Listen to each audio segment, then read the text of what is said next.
अस्सलाम वालेकुम एवरीवन। उम्मीद है आप सब खैरियत से होंगे। अभी हम सॉल्व कर रहे हैं क्रिएटिव राइटिंग की एक्सरसाइज नंबर 1 बैच 6 की। तो लास्ट डेट आपके सामने है, टोटल मार्क्स भी आपके सामने है। इंस्ट्रक्शंस जो हैं वो सबसे पहले हम देख लेते हैं कि ये फाइल जो है वो आपने MS वर्ड पे जो है वो सॉल्व करनी है।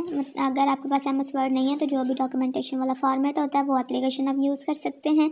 उसके बाद अगर आपके कंसेप्ट क्लियर नहीं है तो वो आप जो है वीडियोस देख सकते हैं। ठीक है, उसके बाद जी आपकी एक्सरसाइज सबमिट नहीं होगी अगर आप ड्यू डेट के बाद सबमिट करवाएंगे, अगर आपका फ़ाइल का फॉर्मेट जो है वो डॉक्यूमेंटेशन के अलावा कोई भी होगा। ठीक है, उसके बाद अगर फ़ाइल ओपन नहीं हो रही होगी या करप्ट होगी या अगर आपने कॉपी किया होगा, फॉर एग्जांपल जैसे आपके सामने जो है ये अभी वीडियो चल रही है तो हम सेम टू सेम जो है वो इस तरह का लिख लेंगे। अगर आप सेम टू सेम इस तरह का लिख लेंगे ना तो आपको भी 0 मार्क्स मिलेंगे और मुझे भी मिलेंगे, क्योंकि जब वो हमें रिमार्क्स देंगे तो वो कॉपीड आएगा और कॉपीड का आपको हमेशा 0 मार्क्स मिलता है। ठीक है, तो आप कोशिश कीजिएगा कि उसको जो है वो अपने वर्ड्स में जो है वो खुद ही लिखें। ठीक है, वो भी आपको बता दूंगी कि आपने किस तरह से जो है वो लिखना है। लर्निंग आउटकम ये है कि जब आप ये एक्सरसाइज कंप्लीट कर लेंगे तो आपको ये पता चल जाएगा कि किस तरह से एक पैराग्राफ लिखते हैं, पार्ट ऑफ स्पीच क्या होते हैं और किस तरह से उसको अपने कंटेंट में यूज़ किया जाता है। उसके बाद जो है वो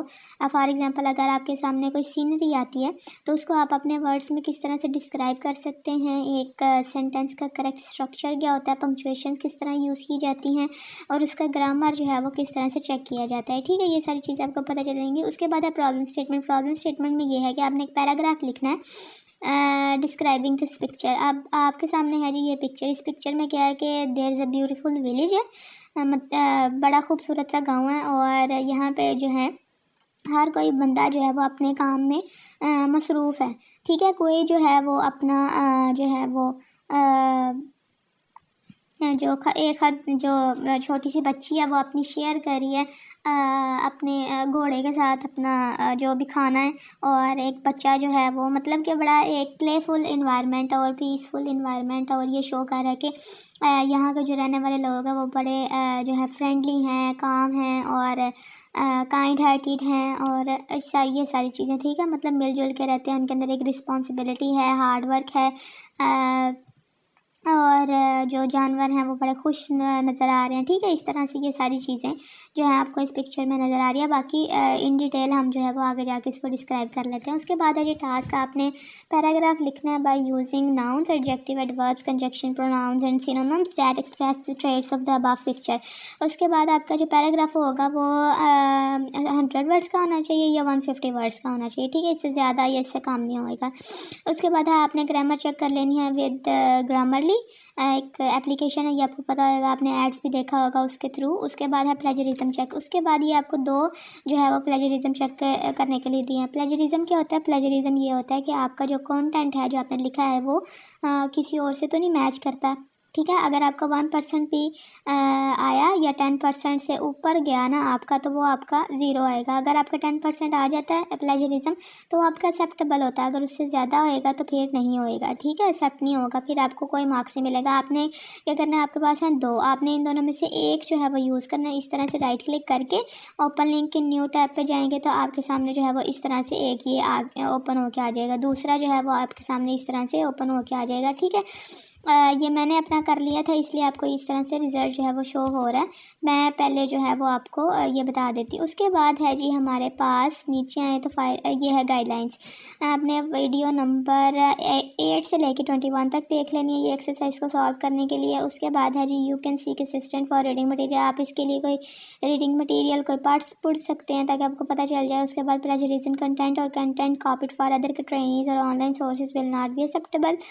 ठीक समझ आ गई? आपने यूट्यूब से जैसे आपके सामने वीडियो चल रही है इस तरह का सेम टू सेम आपने नहीं लिखना है। ठीक है, चेंज करके लिखना है। Follow the link to learn how screenshot किस तरह से लेते हैं ये आपको अभी पता चल जाएगा। और उसके बाद है जी इंसर्ट किस तरह से करते हैं इमेज MS वर्ड के अंदर, ये भी आपको बता दिया जाएगा। उसके बाद नाउ हैव कॉपी कंटेंट ये वगैरह वगैरह वगैरह। ठीक है, इस तरह से लिखना है। अब आपने क्या करना चाहिए, एक फ़ाइल बना लेनी है। सबसे पहले तो ये जो आपको पिक्चर नज़र आ रही है ना, ये आप इसके ऊपर क्लिक करेंगे तो ये पिक्चर सेलेक्ट नहीं होगी, ठीक है। This is basically we take a screenshot for this. आप इसको जो है वो स्निपिंग टूल के ज़रिए या मोबाइल पे सॉल्व कर रहे हैं तो मोबाइल से आप जैसे स्क्रीनशॉट लेते हैं ना, उस तरह से आपने स्क्रीनशॉट लेना है। स्निपिंग टूल पे आपने किस तरह से लेना है, इस तरह से जाएंगे, न्यू के ऊपर क्लिक करेंगे और इस तरह से ये जो है वो इतना सा पोर्शन ऐसे करके जितना भी पिक्चर का है वो सिलेक्ट कर लेंगे, ठीक है। उसके बाद नीचे आपके सामने जो है वो टास्क वगैरह आएगा, तो वो आपने टास्क जो है वो इस तरह 1 और 2 इसको कॉपी करके, जैसे मैंने ये फाइल बनाई है ना, उस तरह से आपने एक फाइल बना लेनी है, ठीक है। Right a paragraph by using nouns, adjectives, adverbs, conjunctions, pronouns and synonyms which express the traits of the above picture. उसके बाद आपका वर्ड काउंट जो है वो 100 to 150 होना चाहिए, ठीक है। उसके बाद हमारे पास आ गई जी पिक्चर, हमने जो इंसर्ट की थी। अब पिक्चर में आपको जो जो भी नज़र आ रहा है ना, आपने उसी तरह जो है वो एक्सप्लेन कर देना है। यहाँ तक उम्मीद है आपकी सारी कन्फ्यूजन जो है वो क्लियर होगी कि आपने फाइल जो है वो किस तरह से क्रिएट करनी है। और अगर आप चैनल पे न्यू है तो काइंडली चैनल को सब्सक्राइब कर दें, वीडियो को लाइक करें, दूसरों के साथ शेयर करें। और अगर आपने अभी कोई भी एक्सरसाइज जो है वो सबमिट नहीं कराई तो सॉल्व भी नहीं की, तो इसी चैनल पे आपको तमाम एक्सरसाइजेज जो हैं या और क्विज़ेस भी हैं इसके जो है वो सॉल्व हुए मिलेंगे, वो आप जल्दी से देखें कंप्लीट वीडियो और देन आप उसको जो है वो सबमिट करवाएं अपनी LMS पे, ठीक है। उसके बाद आ जाता है जी, हमने अब इसको डिस्क्राइब करना है पिक्चर को। पिक्चर है क्या बेसिकली, ये देखें जी। सबसे पहले हमने लाइन बताई कि in this peaceful depiction is a fascinating village filled with timeless beauty, ठीक है। ये लाइन कवर हो गई कि जो गांव था वो बड़ा खूबसूरत था और बड़ा कार्मिंग और इस तरह से इन्वायरमेंट है, ठीक है। उसके बाद आ जाता है जी, थोड़ा सा मैं आपको बड़ा करके बता देती हूँ। पिक्चर आपको इस तरह नज़र आ रही है क्योंकि ये इसी तरह से थी, ठीक है। उसके बाद जी हमारे पास आ जाती है सेकंड लाइन। सेकंड लाइन ये है कि in this charming village kindness thrives, ठीक है। किस तरह से आएगी काइंडनेस, ये अभी आगे जाके हम एक्सप्लेन करेंगे। A girl tenderly offers an apple to her horse exuding a bond of care and tenderness, ठीक है। उसके बाद है near by a young boy dutifully feeds grains to the hens displaying a nourishing spirit, ठीक। ये चीज़ें clear होगी। The playful camaraderie between cats and a pony unfolds, symbolizing harmony and joy in their playful interactions. उसके बाद है जी amidst all this a young girl diligently fills a water bucket for the animal, showcasing compassion and responsibility.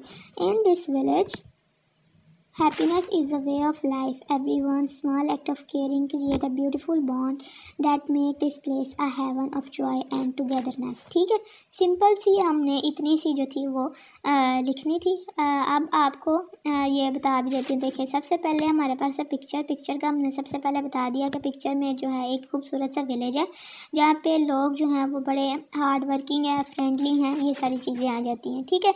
उसके बाद उन्होंने क्या किया होगा कि हर बंदा जो है वो रिस्पॉन्सिबल है अपने काम के लिए। एक बंदा क्या कर रहा है जी, अपनी मुर्गियों को दाना डाल रहा है, दूसरा जो है एक छोटी बच्ची जो है वो वाटर बकेट जो भर रही है फॉर द एनिमल्स।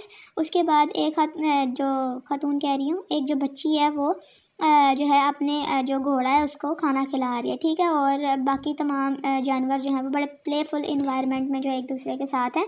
यहाँ पे पोनी नज़र आ रहा है लेकिन है ये पोनी नहीं है, यहाँ पे है जी शीप, लेकिन मुझे ये इस तरह ही सही नज़र आया। तो यहाँ पे जो है वो हम चेंज कर देते हैं। कहाँ गया जी, ये है पोनी, यहाँ पे हमने पोनी लिखा था एंड शीप अनफोल्ड सिंबलाइजिंग, ठीक है। एक दूसरे के साथ बड़े अच्छे इन्वायरमेंट में जो है वो जी खेल कूद रहे हैं, ये सारी चीज़ें हैं। उसके बाद जी है कि अपनी रिस्पॉन्सिबिलिटी कर रही है, शो केस कर रही है। उसके बाद सेक्रीफाइसेस यहाँ पे शो किया गया है। और हैप्पीनेस जो है वही द वे ऑफ लाइफ है। Everyone small act of caring create a beautiful bond, care ही कर रहे हैं ना एक दूसरे की। तो इस तरह से जो है वो हमारी इस पिक्चर में जो भी हमें नज़र आया, जो भी इसका एट द एंड मॉरल भी बनता था, वो हमने इस पैराग्राफ के अंदर डिस्क्राइब कर दिया कि काइंडनेस और केयरिंग से जो है वो बड़ी ज़्यादा चीज़ें जो है वो खूबसूरत हो जाती हैं, आपकी ज़िंदगी खूबसूरत हो जाती है, ठीक है, अगर आप थोड़ी सी केयर कर दें। और इसी बात पे ऐसी हालांकि ये कहते हैं कि मर्द जो हैं वो ज़रा ना उनको तमीज़ नहीं होती, लेकिन यहाँ देखा गया कि ख़ातूनों को भी तमीज़ नहीं होती है। तो अगर आपने कोई कमेंट लिखना होता है ना तो बड़ी तमीज़ तरीके से लिखा करें, क्योंकि आप यहाँ पे अपनी तरबियत शो करा रहे होते हैं, क्योंकि आप पूरी चीज़ तो देखते नहीं हैं और आगे फटाफट बोलना शुरू कर देती हैं। एक खातून ने बोला कम से कम आप पहले देख तो लें फिर आप बोलना शुरू किया करें। तो अपना अपना दिखाया करें और ना ये दिखाया करें कि आप जो है वो किस मज़हब से ताल्लुक़ रखती हैं और किस मुल्क में आप रहती हैं। जहाँ पे भी आप रहती हैं ना वहाँ पे आपको ये नहीं सिखाया जाता। आप जो भी कोई भी हैं, उम्मीद है आपको समझ आ गई होगी। तो थोड़ी सी तमीज़ और तहज़ीब में रहा करें। इतने मशहूर ये हैं कि लड़के जो है वो बदतमीज़ी करते हैं, लेकिन खातूनें जो हैं वो भी कम नहीं हैं। तो थोड़ा सा लिहाज किया करें, वरना अगली दफ़ा आपको इस तरह तमीज़ से नहीं कहा जा रहा होगा। उसके बाद है जी आपने क्या करना है जी, इसका प्लेजरिज्म चेक करना है। इस तरह से आपने क्या करना है जी, अपना पैराग्राफ जो है वो सेलेक्ट कर लेना है Ctrl+C करके। और जैसे आपको बताया था ना कि आपने 2 जो हैं वो प्लेजरिज्म चेकर जो है वो ओपन लिंक न्यू टैब पे जाके ओपन कर लेने। दोनों में से कोई भी एक जो है वो यूज़ करना। पहला जो है वो ज़्यादा इफेक्टिव है, दूसरा करेंगे ना तो वो थोड़ा सा अंदर स्टक हो जाता है। तो हमने पहला जो था वो यूज़ किया। इस तरह से आपके सामने जो है वो इसकी अपीयरेंस आएगी, ठीक है। तो यहाँ पे ये आपको जो बॉक्स नज़र आ रहा है ना, इसके अंदर सिंपल ऐसे करके Ctrl+V करेंगे। इसके ऊपर जितनी भी मिस्टेक्स आ रही होंगी ना, तो मतलब रेड लाइंस नीचे आ रही होंगी, तो उसको आपने सबसे पहले क्लियर कर लेना वर्ड्स को। और क्लियर करने के बाद ना आपने ये जहाँ पे आ रहा है ना आपको नज़र रोबोटिक चेक, इसके ऊपर आपने मार्क करना। देन आपने चेक प्लेजरिज्म के ऊपर क्लिक कर देना। जैसे ही आप क्लिक करेंगे आपका जो है वो प्लेजरिज्म चेक होके तो आपके सामने जो है वो कुछ इस तरह से रिज़ल्ट नज़र आएगा, ठीक है। ये देखें जैसे आपको ये पिक्चर में नज़र आ रहा है। इस पिक्चर में क्या है जी, सारी चीज़ें आपको बताई जा रही हैं कि आपके कितने वर्ड हैं। वर्ड काउंट भी आपको बता दिया, आपका रिजल्ट भी आपको बता दिया। प्लेजरिज्म जो था वो हमारा 0% है, ठीक है। अगर आपका यहाँ पे 10% आता है देन आपका एक्सेप्टेबल है। अगर आपका 10% से एक भी ऊपर चला गया तो आपका एक्सेप्टेबल नहीं है, ठीक है। यूनिक होना चाहिए। ग्रामर इसने चेक कर ली, डिटेक्ट AI कंटेंट भी इसने चेक कर लिया, make it unique, start new search, ये सारी चीज़ें जो थी वो उसने चेक कर दी। और एज अ रिज़ल्ट हमारे पास हमने जो है वो सिंपली स्निपिंग टूल के थ्रू या आपने स्क्रीनशॉट लेना है तो आप उससे लेके तो यहाँ पे सबमिट करा दें। और उसके बाद आपने सिंपल करना है Ctrl+S, और Ctrl+S करने के बाद आपने अपनी फ़ाइल जो है वो LMS के ऊपर सबमिट करवा देनी है। Simple is that. यहाँ तक उम्मीद है आपको चीज़ें जो हैं वो समझ आ गई होंगी, और अगर नहीं समझ आई तो वो आप वीडियो एक दफ़ा फिर देख लें, फिर आपको समझ आ जाएगी। और यहाँ पे हम आ गए जी, यहाँ पे हमने क्या करना है, अब अपना जो एक्सरसाइज है वो हमने सबमिट करानी है। सबमिट के बटन के ऊपर जाएंगे और जहाँ पे भी आपने फ़ाइल जो है वो चूज़ करके रखी होगी वहाँ पे आप सिंपल सबमिट करवाएं उसको। और green bar shows you that your file is successfully submitted. बड़ा आसान सा काम है। और अगर आप चैनल पे न्यू हैं तो काइंडली चैनल को सब्सक्राइब कर दें। Don't forget to subscribe. Take a very good care of yourself और stay tune until the next video. मुझे दुआ में याद रखें, अपना बहुत सा ख्याल रखें। अल्लाह हाफ़िज़।